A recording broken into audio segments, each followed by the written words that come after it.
आज हम बात करते हैं 7/11 सीपीसी यानी कि ऑर्डर 7 रूल 11। रूल 11 के अंदर रिजेक्शन ऑफ प्लेंट के बारे में बताया गया है कि अगर कोई सिविल सूट फाइल करता है तो ऐसे अप्रॉक्सीमेटली 6 सिनेरियोज होते हैं जहां पे प्लेंटिफ का प्लेंट यानी कि सूट बिना पूरी ट्रायल के ही रिजेक्ट हो सकता है। जैसे कि नंबर 1 कॉज ऑफ एक्शन, यानी कि प्लेंटिफ को अपने प्लेंट के अंदर कॉज ऑफ एक्शन मेंशन करना होता है। एग्जाम्पल के तौर पे अगर प्लेंटिफ को किसी से अपने उधार के पैसे वापस लेने हैं या फिर अपनी दुकान या मकान खाली करवाना है तो प्लेंटिफ को अपने प्लेंट के अंदर ये मेंशन करना होता है कि उसने XYZ डेट पर डिफेंडेंट से अपने उधार के पैसे वापस मांगे या फिर दुकान या मकान खाली करने के लिए बोला, उसके बावजूद भी उसने वो चीज़ नहीं की। फिर उसने लीगल नोटिस भी सर्व किया, उसके बावजूद भी पैसे वापस नहीं करे या मकान या दुकान खाली नहीं करी, तो इसे ही कॉज ऑफ एक्शन कहा जाएगा। तो अगर प्लेंटिफ अपने प्लेंट में ये चीज़ मेंशन नहीं करता है तो कोर्ट इस पॉइंट पे प्लेंटिफ का प्लेंट रिजेक्ट कर सकता है, मगर प्लेंटिफ को कॉज ऑफ एक्शन को प्रूव करने की ज़रूरत नहीं होती है। कोर्ट सिर्फ ये चेक करता है कि प्लेंटिफ ने सही से कॉज ऑफ एक्शन को प्रॉपरली मेंशन किया है या नहीं किया है। Number 2 relief claimed is under valued, यानी कि अगर किसी प्रॉपर्टी की कीमत 1 करोड़ रुपए है मगर प्लेंटिफ चीटिंग की नीयत से या फिर कोर्ट फी कम पे करनी पड़े इसकी वजह से जानबूझकर प्रॉपर्टी की वैल्यू 1 करोड़ की जगह 10 लाख रुपए मेंशन करता है तो कोर्ट इसको अंडर वैल्यूड मानेगा। तो इस केस में पहले तो कोर्ट प्लेंटिफ को एक चांस देगा इसको ठीक करने के लिए।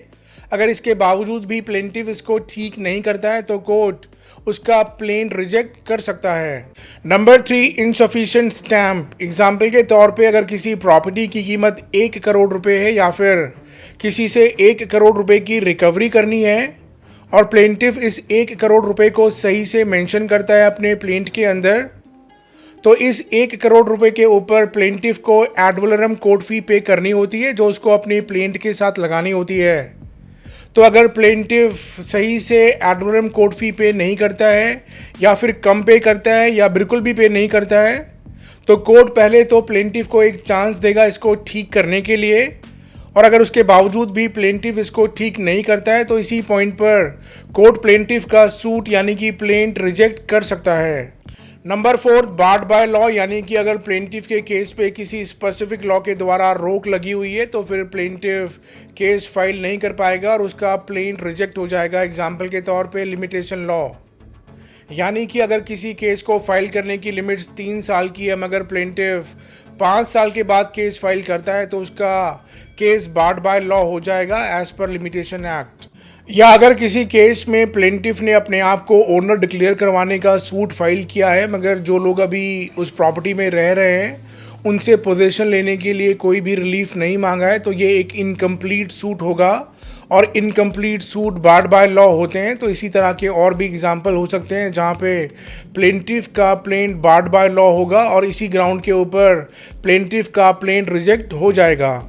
और number 5 to file the plaint in duplicate, यानी कि प्लेंटिफ को कोर्ट के अंदर ओरिजिनल सूट के साथ साथ एक एग्जैक्ट डुप्लीकेट कॉपी भी फाइल करनी होती है, और अगर प्लेंटिफ ऐसा नहीं करता है तो ये माना जाएगा कि प्लेंटिफ ने सूट को प्रॉपर्ली फाइल नहीं किया है और इस ग्राउंड के ऊपर भी उसका प्लेंट रिजेक्ट हो सकता है। और number 6 if plaintiff fails to comply with the provision of rule 9, यानी कि अगर कोर्ट सभी डिफेंडेंट्स को समन्स सर्व करता है तो as per court's direction plaintiff को विद इन 7 डेज सभी डिफेंडेंट्स को प्लेंट की कंप्लीट कॉपी सप्लाई करनी होती है सर्विस ऑफ समन्स फीस के साथ, और अगर प्लेंटिफ ऐसा नहीं करता है तो इस ग्राउंड के ऊपर भी प्लेंटिफ का प्लेंट रिजेक्ट हो सकता है। अब हम बात करते हैं कुछ और इम्पॉर्टेंट पॉइंट्स के बारे में। 7/11 प्लेंट को रिजेक्ट करवाने के लिए हमेशा डिफेंडेंट्स के साइड से लगती है, यानी कि जिसके अगेंस्ट केस फाइल हुआ है। सिंपल लैंग्वेज में 7/11 का मतलब होता है कि कोर्ट इसी स्टेज पे बिना पूरी ट्रायल के प्लेंटिफ का प्लेंट रिजेक्ट कर दे। और 7/11 के अंदर ये समझना बेहद इंपॉर्टेंट है कि 7/11 की एप्लीकेशन को डिसाइड करते टाइम कोर्ट सिर्फ प्लेंटिफ का प्लेंट और उससे जुड़े हुए डॉक्यूमेंट ही देखेगा और पढ़ेगा। इसके अलावा डिफेंडेंट का कोई भी एविडेंस या WS या कोई और डॉक्यूमेंट ना देखा जाएगा और ना ही पढ़ा जाएगा। और 711 के अंदर मोटे तौर पे कोर्ट ये देखता है कि कहीं प्लेंटिफ के प्लेंट और उससे जुड़े हुए डॉक्यूमेंट्स के अंदर कोई ऐसी चीज़ तो निकल के नहीं आ रही है जिसकी वजह से प्लेंट इसी स्टेज पे रिजेक्ट हो सकता है। इसलिए डिफेंडेंट प्लेंट की खामियों को देखते हुए ही कोर्ट से रिक्वेस्ट करता है कि प्लेंटिफ के प्लेंट को इसी स्टेज पे रिजेक्ट कर दिया जाए। और 711 के अंदर एक एक सेंटेंस बहुत इंपॉर्टेंट होता है और उससे जुड़े हुए डॉक्यूमेंट्स भी उतने ही इंपॉर्टेंट होते हैं। अब हम बात करते हैं कि 711 की एप्लीकेशन कोर्ट में किस तरह फाइल होती है। तो 711 की एप्लीकेशन फाइल करते टाइम इसकी एक कॉपी ऑपोजिट पार्टी को भी सर्व करनी होती है। ऑपोजिट पार्टी इसका रिटर्न रिप्लाई भी फाइल कर सकता है और नेक्स्ट डेट ऑफ हियरिंग पर इसके ऊपर आर्ग्यूमेंट होती है और कोर्ट फिर इस एप्लीकेशन को डिसाइड करता है। अब हम बात करते हैं कि 711 की एप्लीकेशन को एक बार लगाने के बाद क्या फ्यूचर में इसको दोबारा भी फाइल कर सकते हैं।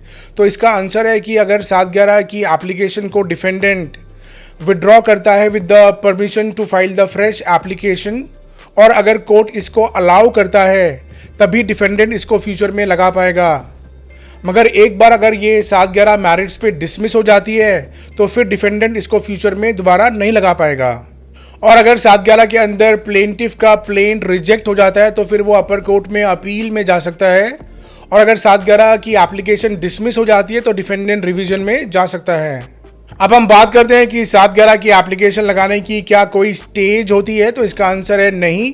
आप किसी भी स्टेज पर 711 की एप्लीकेशन लगा सकते हैं, चाहे तो जजमेंट आने के एक दिन पहले भी लगा सकते हैं, मगर कंडीशन इसमें सिर्फ वही होती है कि कोर्ट 711 की एप्लीकेशन को सुनते टाइम सिर्फ प्लेंटिफ का प्लेंट और उससे जुड़े हुए डॉक्यूमेंट ही देखेगा।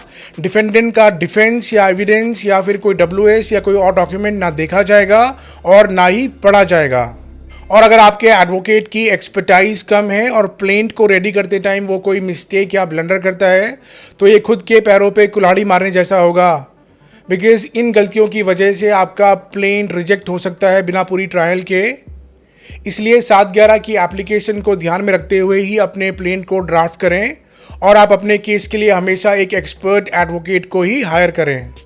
तो आज के लिए बस इतना ही। किसी भी लीगल इन्फॉर्मेशन के लिए आप हमें कभी भी कॉल या व्हाट्सएप कर सकते हैं। हमारा नंबर है 8826484040 या आप हमारी वेबसाइट pacelegalconsultants.com पर भी लॉगिन कर सकते हैं या फिर कमेंट करके अपना कोई भी क्वेश्चन पूछ सकते हैं। आप इस वीडियो को सब्सक्राइब, लाइक और शेयर ज़रूर कीजिए। हम इसी तरह आपकी लीगल नॉलेज बढ़ाते रहेंगे। आप सभी का बहुत बहुत शुक्रिया। Thank you, bye bye, take care.